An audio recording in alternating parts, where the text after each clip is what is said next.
MDH चणा मसाला। आता छोले असो किंवा चवळी, पांढरे चणे असो किंवा काळे चणे, सगळं काही कमाल बने। MDH।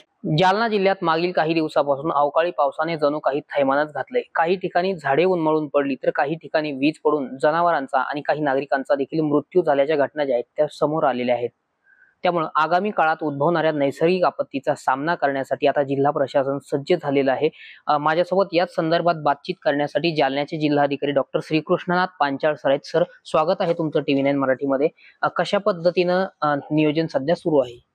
मान्सून पूर्व बैठक झालेली आहे। मागच्या 15 तारखेला बैठक घेतली होती आणि सर्व गावांचे प्लॅन्स असतील, सर्व विभागांचे नियोजनाचे प्लॅन असतील ते झालेले आहेत।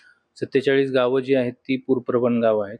146 गावं ही नदीकाठची गावं जालना जिल्ह्यामध्ये आहेत। मुख्यत्वे गोदावरी नदीकाठची जी गावं आहेत त्याला पुराचा धोका जास्त असतो। मागच्या वर्षी 151% पाऊस झाला होता सरासरीच्या, आणि त्या दृष्टीने सर्व तयारी यावर्षी केली आहे। आपत्ती व्यवस्थापनमध्ये जे आवश्यक साहित्य लागतं त्या सर्व साहित्याची तपासणी झालेली आहे, टेस्टिंग केलेली आहे, आणि मागच्या वर्षी बरंचसं साहित्य देखील नवीन खरेदी त्याच्यामध्ये केलेलं आहे। या पद्धतीनं पूर्ण ग्राम स्तरापर्यंत नियोजन करून त्या पद्धतीची तयारी झालेली आहे। बरं, साधारण किती रुपयाचा निधी यासाठी आता राखीव ठेवण्यात आलेला आहे? डिस्ट्रिक्ट डिझास्टर मॅनेजमेंट ऑथॉरिटी अशी एक जिल्हा स्तरावर जी समिती आहे, तर त्यामध्ये आवश्यकतेप्रमाणे निधी मागणी केली जाते।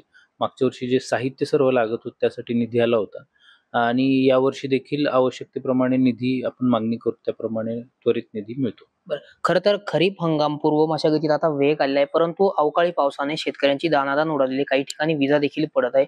अशा परिस्थितीत शेतकऱ्यांनी काय केलं पाहिजे? नागरिकांना तुम्ही काय आवाहन करणार आहात? वेदर फोरकास्टमध्ये आपल्या मागचे जे वीक होतं त्यामध्ये होतं प्रेडिक्शन। आता पुढच्या काही दिवसांमध्ये पावसाचं सध्या तरी प्रेडिक्शन इतकं नाहीये।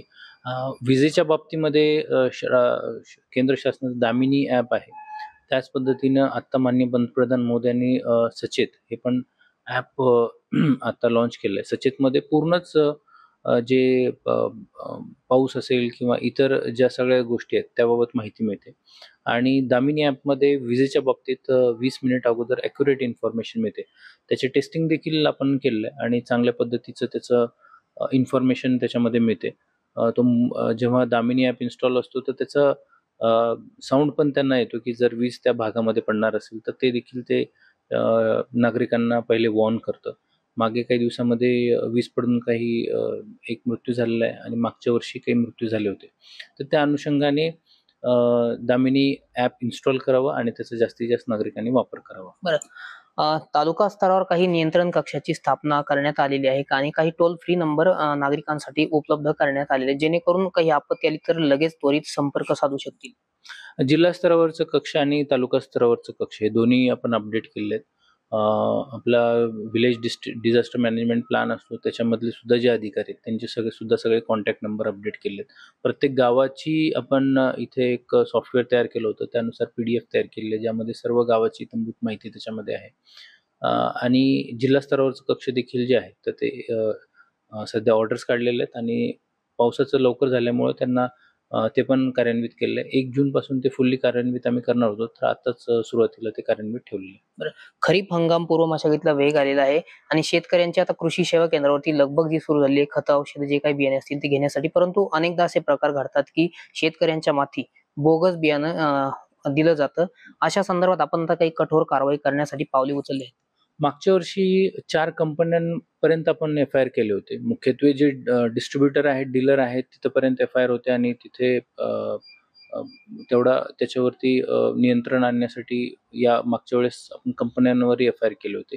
यावर्षी देखील माननीय पालकमंत्री महोदया यांनी बैठक घेतली, त्यामध्ये कृषी विभाग असेल, सर्वच विभाग होते, पोलीस विभाग यांना देखील सांगितलेलं आहे, टीम्स तयार केलेल्या आहेत, आणि सुरुवातीलाच ॲक्शन आम्ही घेणार आहोत जेणेकरून पुढच्या पूर्ण खरीपमध्ये शेतकऱ्यांना कुठे बोगस बियाणांना सामोरं जावं लागू नये, आणि त्या दृष्टीने सर्व तालुक्यांनी हे पथक ॲक्टिव्हेट केले, तर लवकरच त्याच्यामध्ये कारवाई होतील। सर, VDMP ही संकल्पना काय आहे नेमकी सविस्तर? VDMP हा विलेज डिझास्टर मॅनेजमेंट प्लॅन असतो, आणि बऱ्याच वेळेला ते कागदोपत्री तयार केला जातो आणि काही माहिती अपडेट नसते असं आम्हाला काही ठिकाणी निदर्शनास आलं होतं. तिथल्या ग्रामस्तरीय अधिकाऱ्यांवरती तो व्यवस्थित तयार करणं अपेक्षित असतं, ज्याच्यामध्ये सर्वच गावातली माहिती असते की सुरक्षित स्थळ कोणतं आहे, उंचावरचं स्थळ कोणतं आहे, नदीचा क्षेत्र आहे का गावाला, गावातील वाहनांची संख्या, आरोग्याचे केंद्र, जवळचे पोलीस स्टेशन, सगळं त्यामध्ये कॉन्टॅक्ट नंबर, अशी बरीचशी माहिती असते.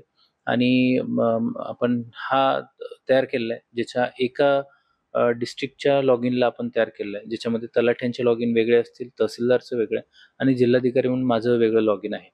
आणि नागरिकांसाठी सुद्धा तो पोर्टल ओपन आहे की ज्याच्यामध्ये त्यांना सर्व या गोष्टी आपण पाहतो, सगळ्या सूचना, माहिती पुस्तिका वगैरे ह्या सगळ्या त्या वेबसाईटवर आपण अवेलेबल करून नागरिकांसाठी. आणि प्रशासनाला उपयुक्त अशी माहिती सर्व आपल्याला त्या पोर्टलवरती मिळते. पोर्टलमध्ये गेल्यानंतर तालुका निहाय किती गावांनी 5 आपण त्याच्यामध्ये फील्ड दिल्या होत्या, त्या 5ची फील्डची माहिती भरली असेल.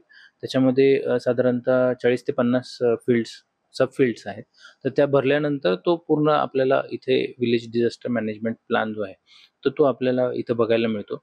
आणि जेणेकरून ते मॅपिंग आणि सगळ्या रिसोर्सेसची तिथं एकाच क्लिकवरती आपल्याला माहिती गावनिहाय आपल्याला उपलब्ध असते. बरं, अगदी शेवटचा प्रश्न आहे, जिल्ह्यामध्ये किती तारखेपर्यंत ड्रोन उडविण्यास बंदी करण्यात आली आणि काय उद्देश आहे? याबाबत सूचना होत्या काही, तर त्या अनुषंगाने ती कारवाई केली आहे. बाकी आपण 3 जूनपर्यंत ऑर्डर काढलेली आहे, परंतु त्यातल्या काही ज्या माहिती आली होती पूर्ण माहिती इथे मला देता नाही येणार, कारण जे कम्युनिकेशन होते तर त्यानुसार मला वाटतं बऱ्याच जिल्ह्यांमध्ये ते कारवाई झाली.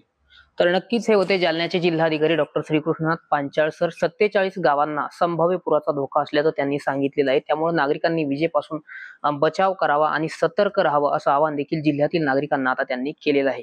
रामनाथ ढाकणे, TV9 मराठी, जालना. वाह, काय आता मिळाली का चव? होय तर आता मिळाली खरी चव. MDH चंकी चाट मसाला, जीवनाला खऱ्या चवीचे रंग. असली मसाले सच MDH